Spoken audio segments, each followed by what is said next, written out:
in case I need it.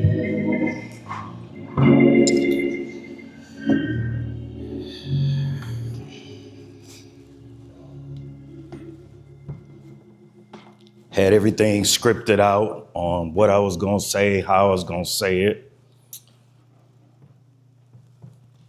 And a lot of it has been stolen, but then there's also, I'm going to get back on script for a minute, but my y'all don't want me to do that. I was downstairs when they starting to cook.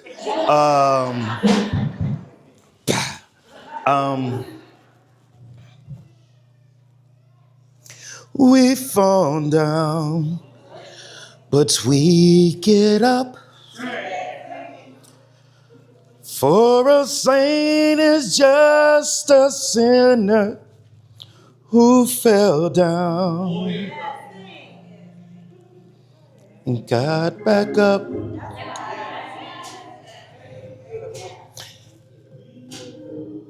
Nah, we ain't gonna go there. No, don't do it. Don't do it.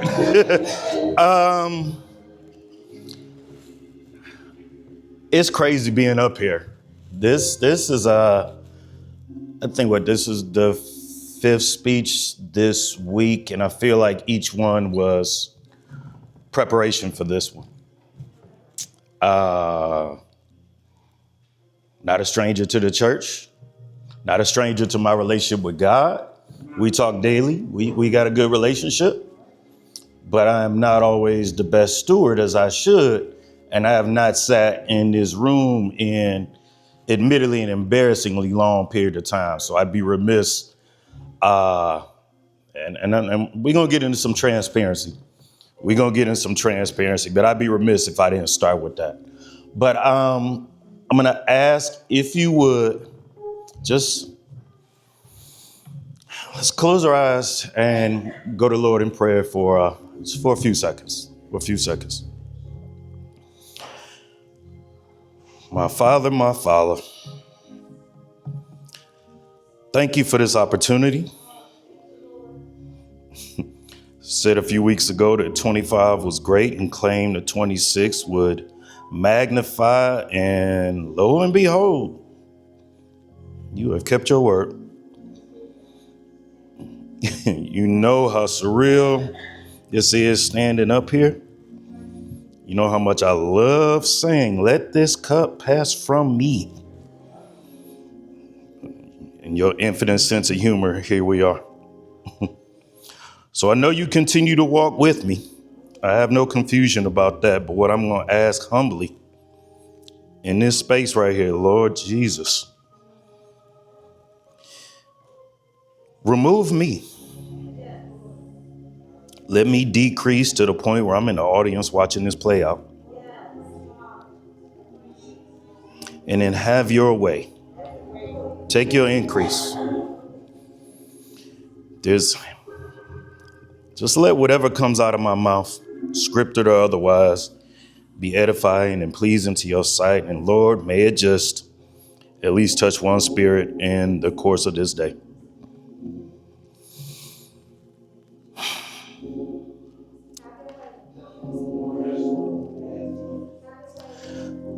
Lord, just thank you in advance for the grace. Thank you in advance for the grace. We ask these things in your son, Jesus' name. Amen.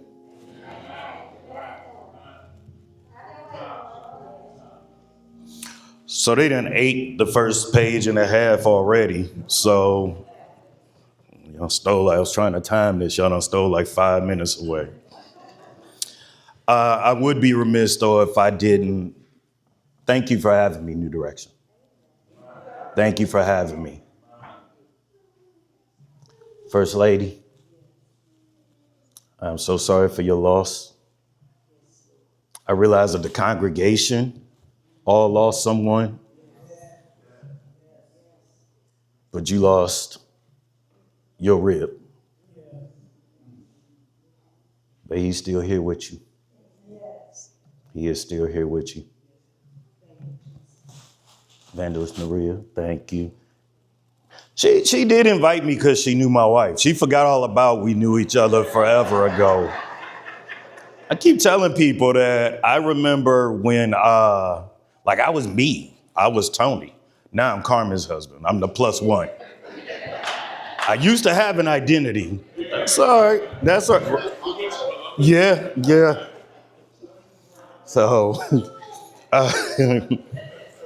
Congresswoman Chantel, thank you for being here. I can't tell you how many times Carmen and or I have been in a room with you and spoke. I've never seen you do what you just did. I've never seen you share your story.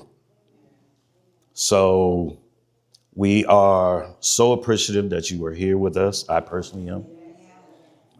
Thank you for not bringing word on high. We ain't gonna say that, but we gonna say bringing that word from Washington, D.C., that pinnacle space, and we'll continue to pray and walk with you. To my friends, to my family, to my bros, some of my former colleagues, thank you for being here. I am truly humbled. I might have got some of the time back, right? Okay.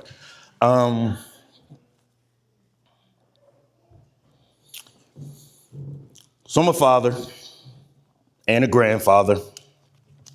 And what I've come to appreciate, as I'm sure you all can too, is that as you start maturing, you stop kind of worrying about just your perspective change. You're not just seeing the world from your vantage point. You start seeing it from your children and ultimately your grandchildren. Again, Naria stole. You know what? Next time I've learned, just give them the speech ahead of time. So again, but I want to emphasize a few points, not to be grandiose, not to feel myself, but give me grace. Give me grace. So I'm a Marine Corps veteran. I did Daddy's War, Desert, that's what I call it.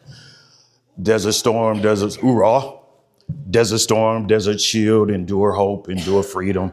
Before I came back home, I finished my undergrad in English, my master's in public administration, and then ultimately my law degree. Practiced law for a while, but then for the majority of the last 12 years of not being in the avid practice or the direct practice, it's been serving as a administrator, so leading teams. And again, I want to be clear, I'm emphasizing that not because I did it. Huh? Can y'all hear me? Nope, I need to be louder. All right. I normally don't use mics because I'm loud, but I appreciate that things are being recorded. But I didn't do any of this by myself, right? The topic of today's conversation, is putting the men in mentorship. So I want to be clear that anything that I've done is on the backs of men and women that stood in the gap before me, with me, or behind me to push me forward. Evangelist mentioned that I'm an author, and one of my books, the first book, Unlocking Potential, talks about mentorship. Something I take very seriously, even in my role within the Norman S. Minor Bar Association. So that's the Black Bar. That's the attorneys of color, if you would. My role is to put law students that look like us with lawyers that look like us. My wife and I, Carmen, are very active in that role, and it's something that we both take seriously. And it's not because of each other, it's in each of our spirits as first generation college graduates. So I'm trying not to look at one person specific, but I can't help but acknowledge my cousin Erica and her husband James, because stand up, Pastor Cable. So I was a hot mess, y'all. I was gonna say, out of everybody here, Erica would know. We all know the story of the prodigal child, right? It was her mama that taught me that story and called me that story for decades because I would always kind of wander off somewhere. But the part that I always took is that there was a badge of honor being called the prodigal son because you eventually went back home, right? And after a while, she stopped calling me that. She would call David the prodigal child, but not me.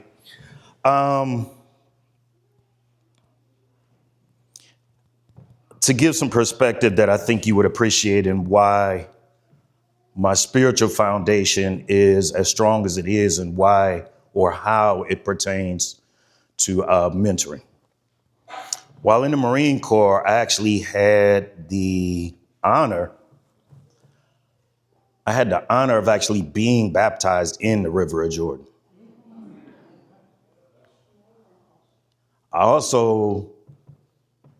I'm starting to bring the photo, but I didn't know if somebody would keep it. So I was like, let me be stingy. I am from East Cleveland. I know my God, but I also know people.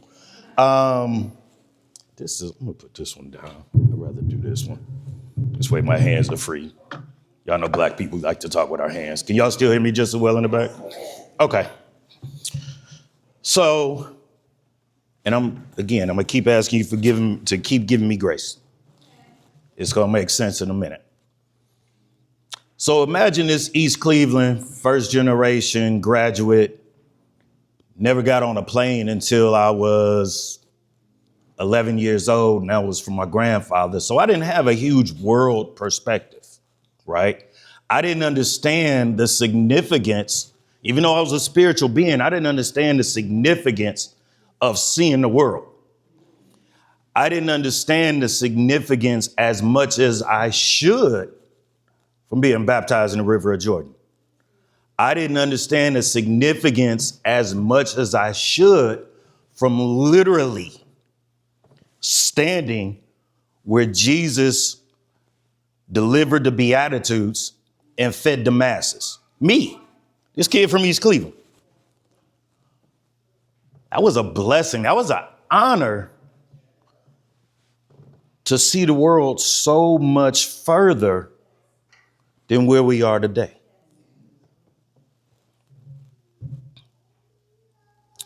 I touched upon something I want to go back as a point that I need to emphasize. The theme is putting the men in mentoring, right? Yeah. Supposed to be leading.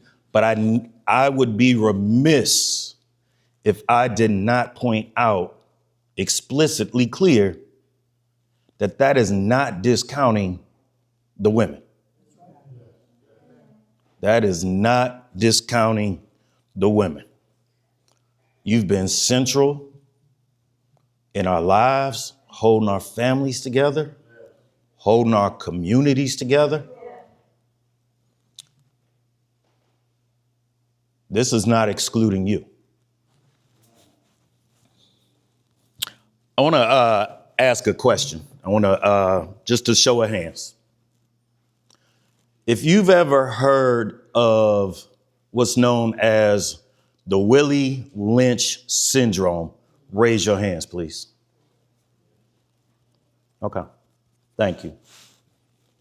Let me give you a little insight, because this is how we came to rely on our women in our absence. So the Willie Lynch syndrome is derived from the Willie Lynch Manifesto. Some argue it's real, some argue it's fake. It doesn't matter. The impact was felt the same. The very long story short is it was a manifesto written by a slave trader who was revered for breaking slaves. He had tried and true methods that he would take the strongest of us and destroy us. So the black man was the head of the household. Even though we didn't have a pot to piss in or a window to throw it out of, we didn't have homes, we didn't have rights. What you did have was that divinely ordained hierarchy. And they took it away. They found ways to humiliate sever, break, destroy, manipulate, whatever verb you want to conjure in your mind as to how a man was reduced to less than, that's what that manifesto was. And if that wasn't enough, then they just took you out the household, period. And that left the woman, aunties, titis, abuela, grandma, sisters, cousins, aunt, to raise us all. And so I want to be clear, y'all stood in the gap. That destabilization, right? You destroy the family unit and it had to adapt. It had to figure it out how to still move us forward while we were being destroyed and still waiting actually for some rights that we still ain't got today. But I'll get that in a minute. I got another question. Who in here was raised in a household by a single family or a single family household by a woman?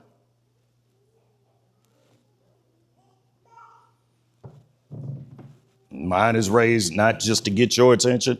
That was my story too. Mother, grandparents, aunts, uncles, cousins, surrogate family, all were there to stand in that gap. Eventually, my stepfather came along and I learned a lot from him about what it took to be a man, about how to be responsible, how to be honest, how to have a hard work ethic. But I never learned to be soft. Bit by bit, that softness, that humanity got ripped away. It eroded. There was a poem, Langston Hughes, my Q's will appreciate this, called Mother to Son, where it said, life for me ain't been no crystal stair. In short, if you don't know it, go learn it. The very long story short, it's a mother to her son saying, despite how hard it was, how much they took away from me, I did not have the luxury of stopping.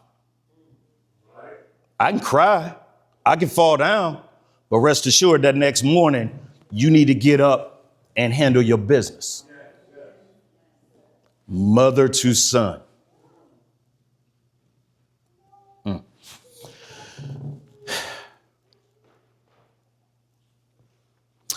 I feel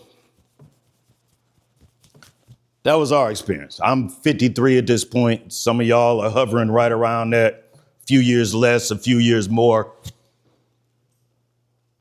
And your stories look the same way, right? Whether it was a mother to son, or if you were blessed, father to son, you had to keep going. You had to keep pouring in to that child.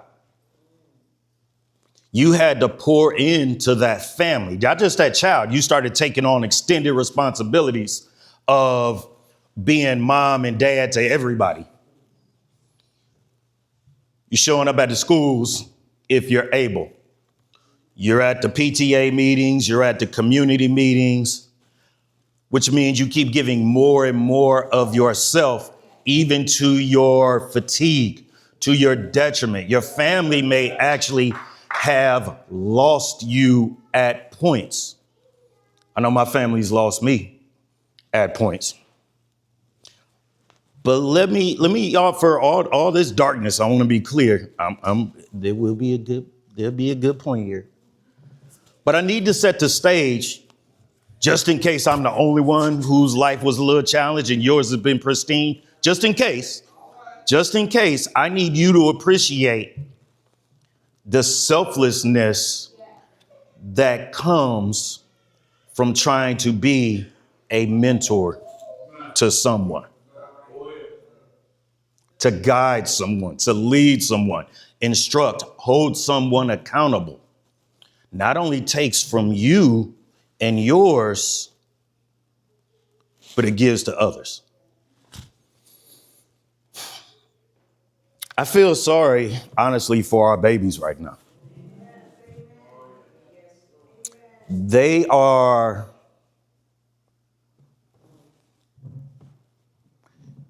They actually have less civility, less governmental structure. No, not intended in your direction at all, Councilwoman, Your Honor. Less clarity about what life has to hold for them. They have less civil rights than they did. And they got the internet. There's that thing we all love. Phones right here, we recording here. I'm all over my social medias. It's a blessing, but let's be clear, it's also a curse. That thing is playing, 25 hours a day, 8 hours a week, just constant. You don't have to look for the negative because that's what's in your face pervasively, all day, every day.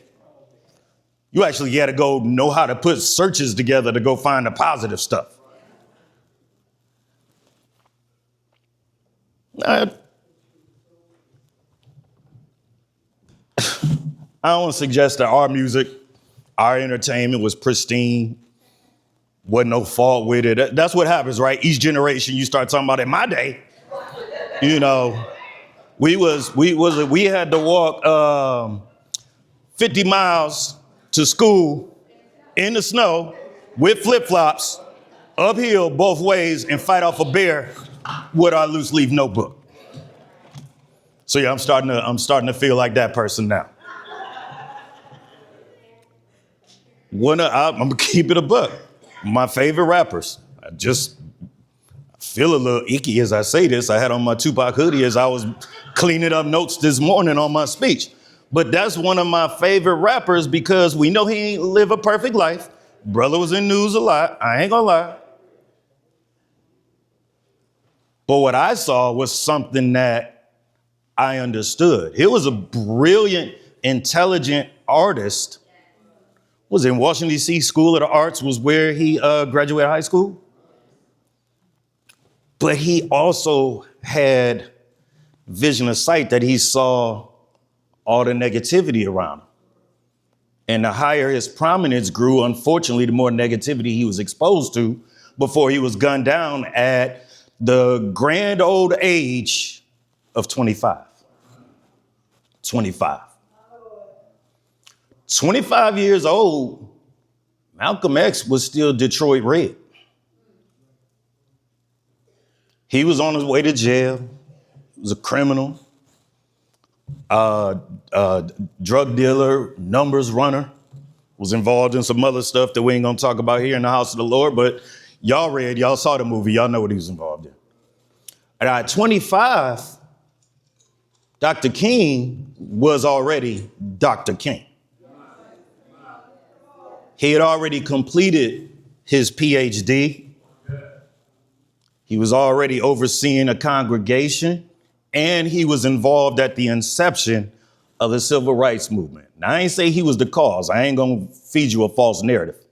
Scripture says, study and show thyself approved. So if you think that it's all about Dr. King, there was a lot more people in the fight.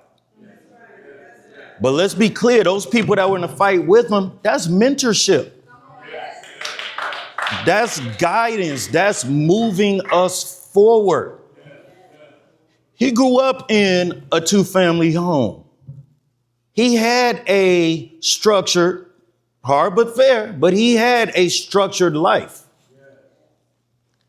Malcolm X's father was killed in front of him and his mother.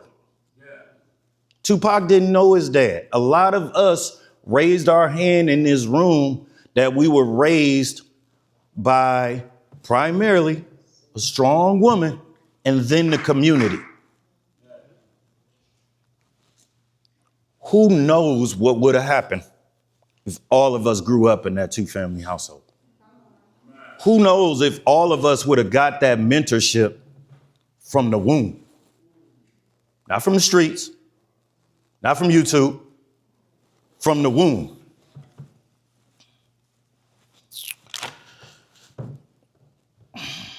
I'm going to skip ahead to a few points.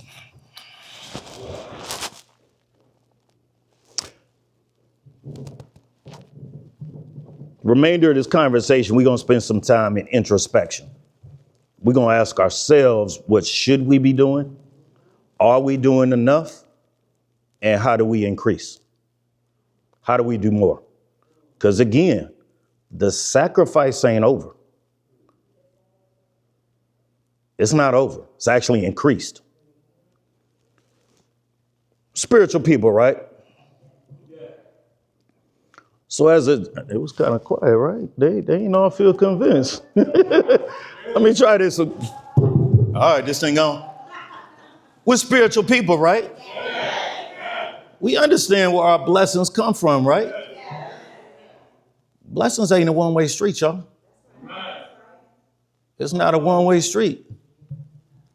Our creator, I'm gonna say my creator in case he ain't yours, but I believe he's yours. My creator, he's been quiet. My creator, I see Michelle laughing. She's like, you're gonna start going into church mode. I'm trying to stay in my lane. But our creator gave us free will so that way we can impact things. We actually have a voice. We have action. We actually have, watch this, abilities. I ain't talking about Marvel and DC abilities.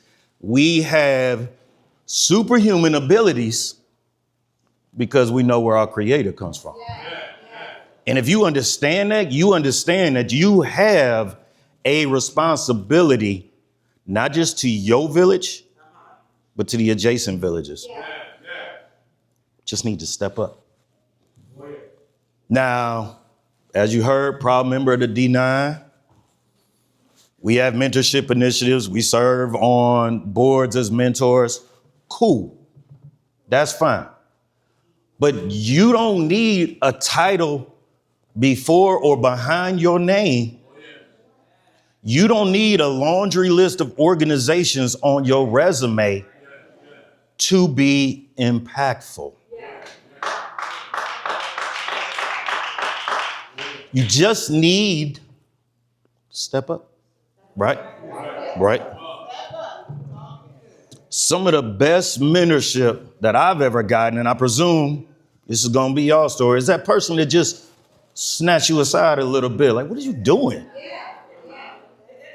That little loving, gentle, that little nudge, that little push in the right direction.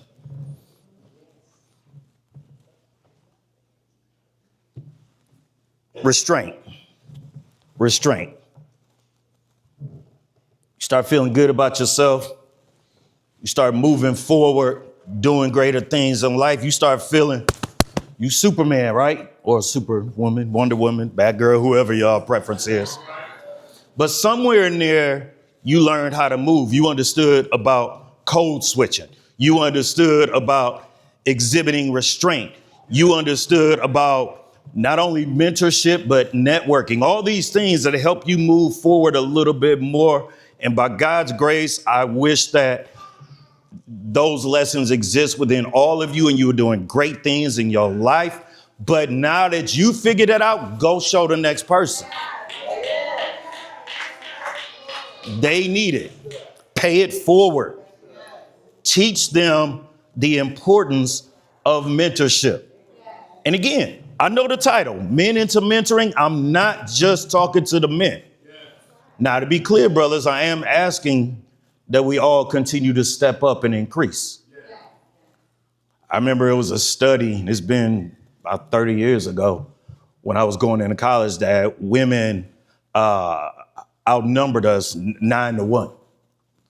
So that means they have exponentially more opportunities to be impactful. So we stepping up to continue to chase the impact that they can have with their numbers. So I'm talking to all of us.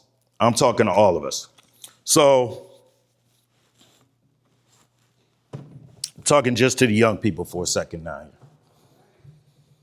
In my mind, I'm still in my 20s.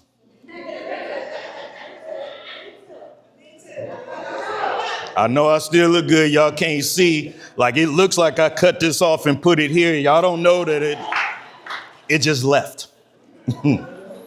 You know, right here, you still see shoulders. You don't see what's down here. Or having to think about getting up, you know. Who else? Am I the only one that sits up at the side of the bed and thinks about getting up for a little bit? You got to use the restroom, but you start checking emails and stuff first so that you're using your time productively. We ain't as young as we used to be. Now, okay, Anitra. Okay. Anitra used to work with me. She high energy, but at the same time, she be walking. But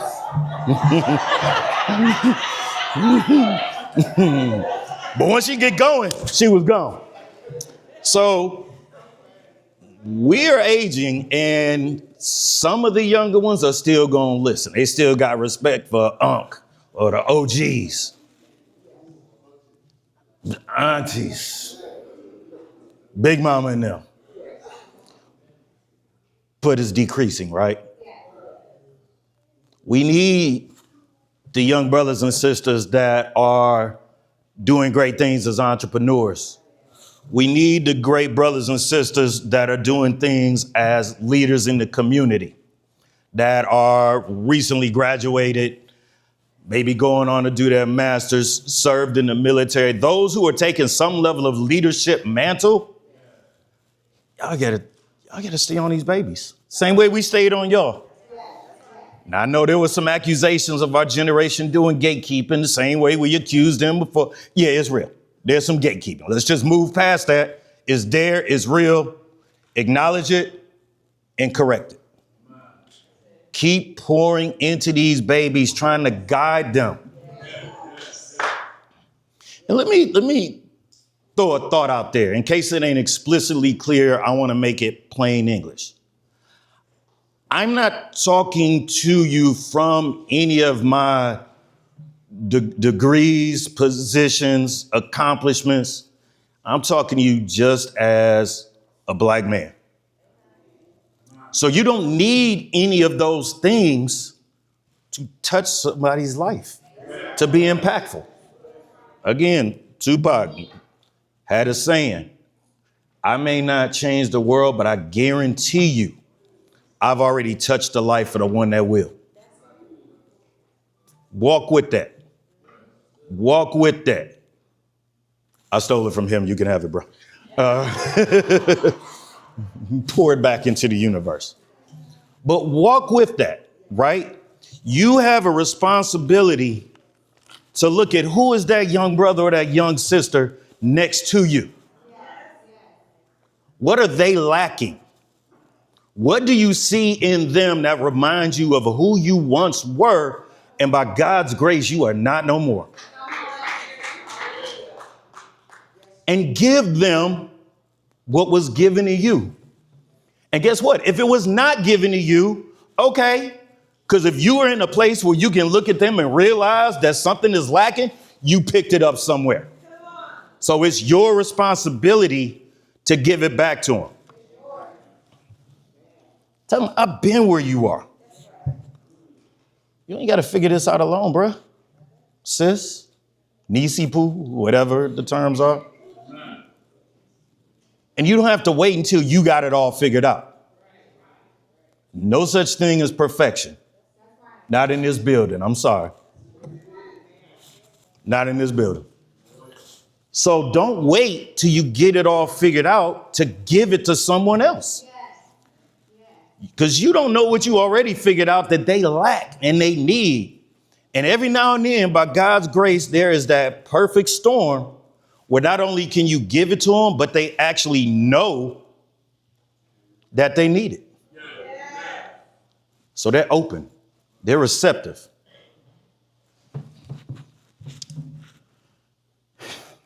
I'm almost done. These babies, they're watching us. Y'all know that, right? They're watching us. They've been watching. From infancy. That little cute little coo, and they was looking at you. They was looking in. Your presence gave them a Was it a window seat? Erykah Badu. They had a front row seat. That's what I'm looking for. Your absence is a front row seat.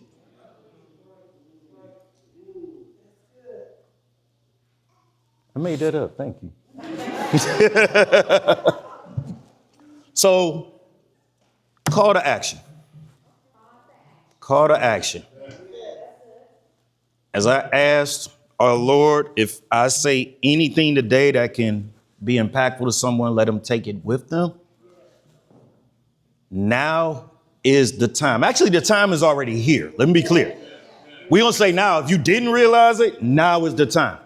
So your call to action is to show up. See, y'all mentioned something about John P. Key? I ain't gonna do it. Y'all, nope. All right. What is he? Do it. You gonna come over here and do it too, E? Right. But show up now. Now. Identify that person's. Find that space where you're already at. It could be an employee. It could be a colleague. It could be a friend. It could be, for my bros, it's us. We pour into each other all the time. That's our obligation. That's our oath. But y'all got the same one. You got it at birth. It's your responsibility. So if you've ever been carried, you now got to carry. You ever been corrected? Lovingly chastise and correct that person. It's your obligation. Lovingly, because you know it is a little crazy out here now. But that is an excuse to retreat. That's an excuse to be prudent and exercise your discretion in how you engage people and engage them how you would want to be engaged. Don't wait till it's convenient. Don't wait for them to ask you. I'm sure I'm the one in here with the biggest ego and the most pride. I'm sure that y'all have all humbled yourself. But just in case you got an ego, don't wait for them to ask you. Reach out to them. Extend it to them. Pour in to others. Pour into them. 1965, we lost this man. Congresswoman pointed out, we're still asking for the same rights. A couple of us got bamboozled when we had President Obama and thought that we made it, right? We had found the promised land finally. Yep, came, went, all right. We are not. We're still struggling. We're still having to do more. So our obligation is even stronger now. So you want to figure out, how do you put the men or women into mentoring, into passing it on, into actually being impactful? You show up. That's it. Show up. Because as I said, it didn't just start now. The need has been there. So, thank you.